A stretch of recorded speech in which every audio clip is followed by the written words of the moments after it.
오늘은 2025년의 추수감사주일입니다. 한국교회에서는 보편적으로 11월 셋째 주를 공식적으로 추수감사절로 보내게 되는데, 요즘은 각 교회의 사정에 따라서 10월과 11월 중 한 주일을 선정하여 보내기도 합니다. 추수감사주일은 원래 성경에 나오는 절기는 아닙니다. 그러나 한 해를 보내며 주신 땅에서 먹고 마시고 함께 살게 해주신 것에 감사하기 위해 교회들이 추수감사주일을 지키고 있습니다. 여러분들은 감사의 기본이 무엇이라고 생각하십니까? 여러 가지 것들이 있을 수 있겠지만 저는 특별히 감사의 기본은 잊지 않음이라고 생각합니다. 잊지 않음.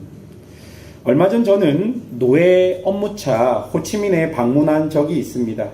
제가 호치민을 떠난 지 3년이 지났지만 호치민에 도착하자마자 가장 먼저 생각났던 것은 제가 섬겼던 교회였습니다. 부목사로 교회를 섬기면서 어찌 좋은 일만 있을 수 있겠습니까? 갈등도 있었고 힘듦도 있었습니다. 교회에 허가가 나오지 않아서 건축해 놓은 교회를 두고 나왔을 때는 정말 말로 할 수 없을 정도로 허탄하고 낙심되었습니다. 그리고 예배드릴 곳이 없어서 이곳저곳을 헤매이며 카페의 빈 공간을 유치부 예배실로 만들어 유치부 예배를 드리고, 임대되지 않은 건물의 한 층을 잠시 임대하여서 예배 드렸던 적도 있었습니다.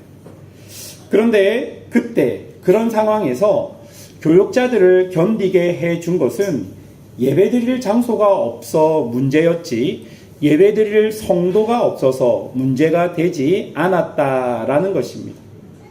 제가 노예 때 수요일날 예전 교회에서 설교를 하면서 저는 그때 함께 보냈던 성도들에게 감사하다는 말을 했던 것 같습니다. 여기 무성연합교회 성도들 여러분들에게도 그런 감사가 있습니다. 그런데 지금은 말 못합니다. 왜냐하면 부끄럽기 때문입니다. 다음에 기회가 있겠죠. 어쨌든 그래서 저는 감사는 잊지 않음이라고 생각합니다.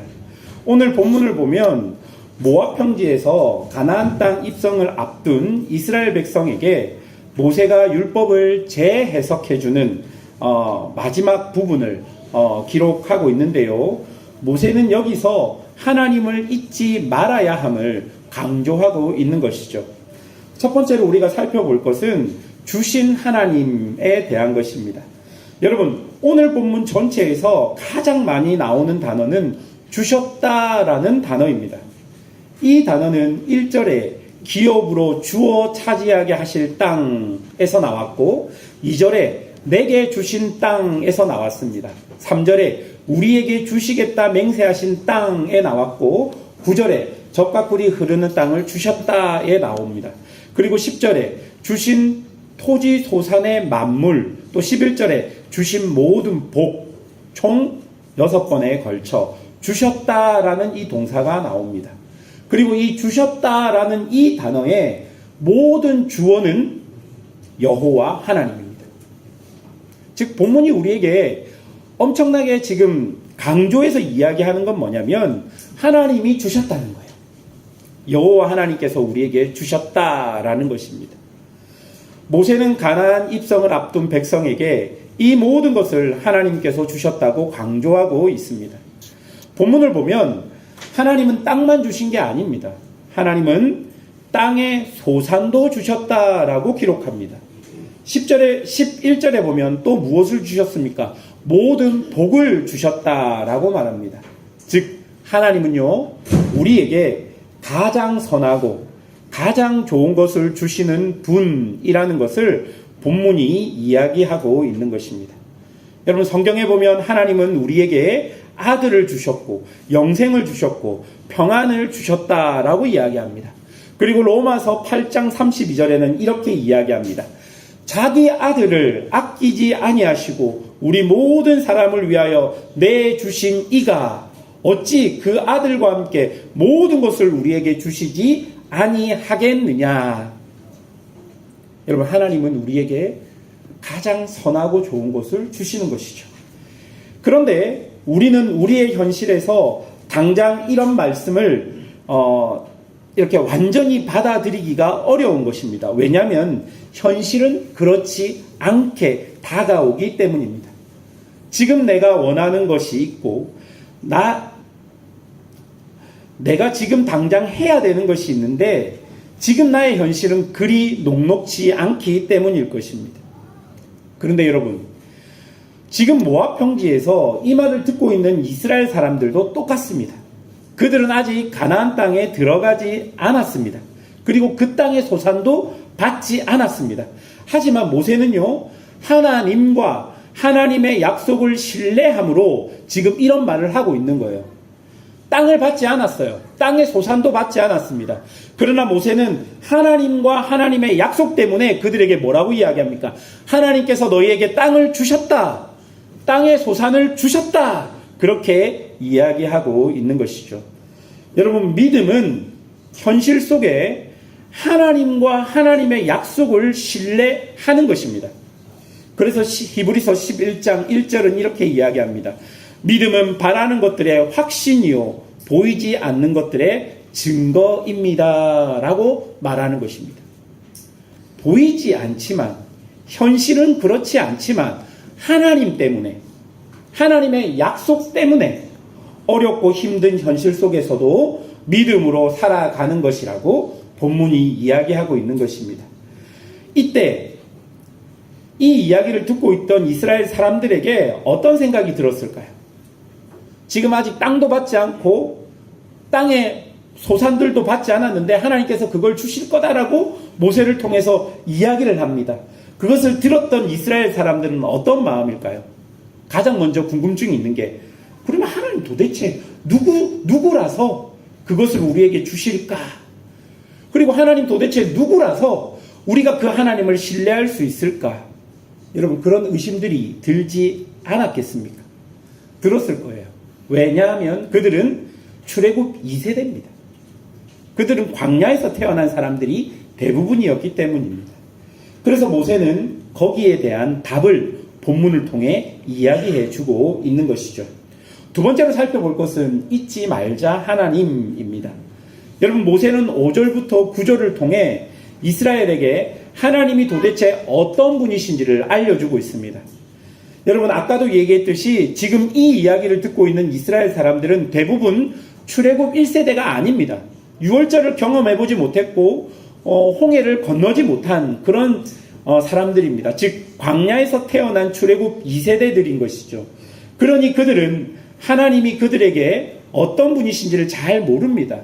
하나님이 그들의 할아버지, 아버지에게 어떤 분이신지, 지금 이스라엘이라는 민족에게 하나님이 어떤 존재인지를 그들은 잘 알지 못하는 것이죠. 여러분, 5절에 보십시오. 이스라엘이 원래 어떤 민족이었습니까? 큰 민족이 아니었습니다. 족장 아브라함을 통해 시작되었지만 야곱에 이르기까지 아주 작고 보잘것없는 민족이었다라고 이야기합니다. 신명기 7장 7절에서 뭐라고 이야기합니까? 하나님은 이스라엘 민족이 다른 민족보다 가장 적은 민족이지만 사랑하셨다라고 말합니다. 그러니 이스라엘은 하나님 없이 그 존재를 논할 수 없는 민족이라는 것입니다.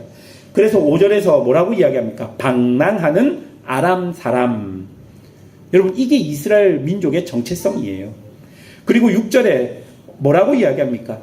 애굽 사람들의 학대와 괴롭힘과 중노동을 감당해야 하는 민족이었습니다.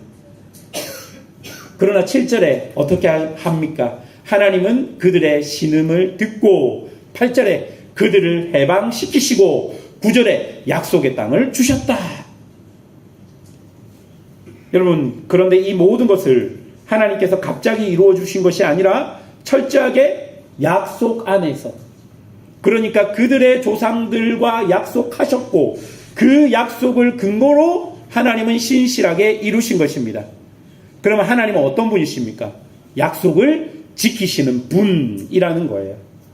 이제 가나안으로 들어가는 것이 그 약속의 일환으로 성취될 것임을 너희들의 그 옛날 역사를 통해서 너희들이 한번 생각해 보라고 모세가 이야기하고 있는 것입니다. 그럼 이 말을 듣는 이스라엘 사람들 어떻게 해야 합니까? 하나님을 기억하고 하나님의 약속을 기억해야 하는 것입니다. 지금 당장 현실이 어려울 수 있고 그리고 내가 견디고 버텨야 할 일들이 있을 수 있을 것입니다. 그 삶을 살아갈 때 의심이 들 때도 있지만 40년의 광야에서도 신실하게 약속을 지키셨던 하나님을 신뢰하며 앞으로도 그 하나님을 잊지 말아야 한다라는 것을 이야기해 주고 있는 것입니다. 그런데 하나님은 이 약속을 성취해 가며 꼭 하시는 일이 있습니다. 무슨 일입니까? 여러분 생각해 보십시오. 아브라함에게 하나님이 약속을 주시면서 어떤 약속을 주셨냐면 땅을 주겠다, 후손을 주겠다, 복을 주겠다 이렇게 약속하셨습니다. 그리고 그 약속이 하루아침에 이루어지지 않거든요. 하루아침에 그 약속을 이루어주지 않습니다. 어떻게 하셨습니까? 시간 속에서 아브라함이 그 하나님의 약속의 증거를 받을 만한 사람으로 시간 속에서 아브라함을 훈련해 가십니다. 그러면 여러분 하나님의 약속의 핵심은요 땅과 후손과 복입니까? 아니면 아브라함입니까? 여러분 어떤 것처럼 보입니까? 제가 볼 때는 하나님은 아브라함에게 관심이 있었던 것입니다. 약속의 결과로 땅과 후손과 복을 주시겠다 하셨지만 아브라함은 그 결과를 바라봤습니다. 아브라함은 땅을 보고 후손을 보고 복을 주시겠다는 약속을 바라보았지만 그때 하나님은 누굴 보았습니까? 하나님은 아브라함을 보았던 거예요. 그래서 이 아브라함을 그 약속에 합당한 사람으로 그 약속을 감당할 사람으로 만들어 가신 것입니다. 이후 아브라함의 아들 이삭도 야곱도 요셉도 요셉의 형제들도 그렇게 하나님의 약속 안에서 합당한 자들로 만들어져 갔던 것입니다. 여러분 우리에게도 동일합니다. 하나님께서 여러분에게 주신 약속들이 있을 것입니다. 여러분 그 약속들이 무엇인지 모르는 사람들은 하나님 안에서 꿈을 꾸는 법을 배우셔야 합니다. 빌립보서 2장 13절 너희 안에서 행하시는 이는 하나님이시니 자기의 기쁘신 뜻을 위하여 너희에게 소원을 두고 행하시나니 하나님은 우리 안에 소원을 두고 행하신다고 하십니다. 그리고 하나님은 그 하나님의 꿈에 합당한 자들로 우리를 만들어 가시는 거예요. 하나님이 여러분 안에 소원을 두셨죠. 그러면 그 소원을 이루어 가시면서 뭘 하신다는 거예요? 여러분을 그 소원에 합당한 자로 만들어 가신다는 거예요. 이렇게 하나님은 우리에게 집중하고 계시는 하나님인 것입니다. 그래서 우리가 뭐 해야 합니까? 그런 하나님을 잊지 말아야 하는 거예요. 그것이 감사의 시작입니다. 그러면 세 번째로 살펴볼 것은 감사의 완성입니다. 여러분 하나님은 우리에게 주시는 분이십니다. 돈도 주시고요. 관계도 동역자도 기쁨도 슬픔도 주십니다. 그리고 그렇게 주시면서 우리를 하나님의 약속에 합당한 자들로 만들어 가십니다. 여러분 살아온 모든 날들을 여러분 스스로 한번 생각해 보십시오. 결국 지금 이곳에 이렇게 살아있는 것이 하나님의 증거가 아니고 무엇이겠습니까? 어떤 사람이 물어봅니다. 하나님이 살아계신 증거를 보여주십시오 할 때 성도들이 가장 정확하게 줄 수 있는 답은 무엇입니까? 내 삶이 하나님이 살아계신 증거입니다 라는 고백이 아니겠습니까? 지금까지 삶을 흔드는 여러 가지 위기가 여러분들의 삶 속에 있지 않았습니까? 그 위기들을 통과할 때마다 여러분 어떻게 기도했습니까? 하나님 살려주십시오. 하나님 도와주십시오. 하나님 그렇게 기도하며 그 순간들을 보내어 오지 않으셨습니까? 그렇게 여러분을 지키셨던 하나님이 지금도 여러분과 함께 하시는 것입니다. 그러니 하나님을 잊지 말아야 하는 것이죠. 오늘 본문은 이렇게 하나님을 잊지 말라 이야기하면서 내 삶에서 하나님을 잊지 않는 것이 어떻게 나타나는지를 보여줍니다. 내 삶에서 내가 하나님을 잊지 않고 있다는 것이 어떻게 나타나는지 보여주는데요. 그것이 10절과 11절의 말씀입니다. 다 같이 10절과 11절 함께 읽어보겠습니다. 여호와여, 이제 내가 주께서 내게 주신 토지 소산의 만물을 가져왔나이다 하고 너는 그것을 내 하나님 여호와 앞에 두고 내 하나님 여호와 앞에 경배할 것이며 내 하나님 여호와께서 너와 내 집에 주신 모든 복으로 말미암아 너는 레위인과 너희 가운데 거류하는 객과 함께 즐거워할지니라. 여러분, 우리가 하나님을 잊지 않고 있다는 것이 우리 삶에 어떻게 나타납니까? 먼저 본문이 뭐라고 이야기합니까? 모든 것을 하나님이 주셨다라는 고백으로 하나님 것을 구별하여 드리는 모습이 나타난다라고 이야기합니다. 여러분, 10절에서 맛, 물이라는 것은 첫 열매를 뜻합니다. 여러분, 처음 드리는 것은 지금부터 추소되는 모든 것이 하나님 것입니다라고 고백하는 행위입니다. 여러분, 이것은 뭡니까? 하나님 것을 구별하여 드린다라는 것입니다. 사랑하는 여러분, 여러 방법으로 하나님의 것을 구별하십시오. 돈, 시간, 내 마음, 내 행동 등등 하나님의 것은 하나님께로 드려야 하는 것입니다. 여러분, 이렇게 하나님의 것을 하나님께로 드릴 때 중요한 것은 무엇일까요? 우선순위입니다. 우선순위의 핵심은 뭡니까? 남은 것을 드리는 것이 아닙니다. 남은 시간을 드리는 것이 아니라, 남은 돈을 드리는 것이 아니라 정해진 것을 하나님께 먼저 드리는 것입니다. 정해진 것, 정해진 시간을 하나님께 드림으로 내 우선순위가 어디에 있는지를 살펴볼 수 있다라는 것입니다. 목사님, 시간이 없어서 못해요. 아닙니다. 하나님 것은 그렇게 드리는 것이 아닙니다. 내 시간 안에 먼저 하나님의 것을 제외하고 나머지 시간을 우리가 사는 것입니다. 그게 우선순위예요. 그게 만물을 드리는 행위가 되는 것입니다. 또 여러분, 본문이 뭐라고 이야기합니까? 하나님을 잊지 않는 신앙은 내 곁을 돌보는 것이라고, 내 곁에 있는 사람을 돌보는 것이라고 말합니다. 레위인과 객과 함께 즐거워하는 것이라고 이야기하죠. 여러분, 즐거워해야 할 시기에 삶의 여러 어려움으로 즐겁지 못한 사람들, 그 책임을 곁에 있는 우리가 지어가라라는 이야기입니다. 여러분, 예를 들어서 생일입니다. 생일이지만 아이의 생일 케이크를 살 수 없는 사람들이 있습니다.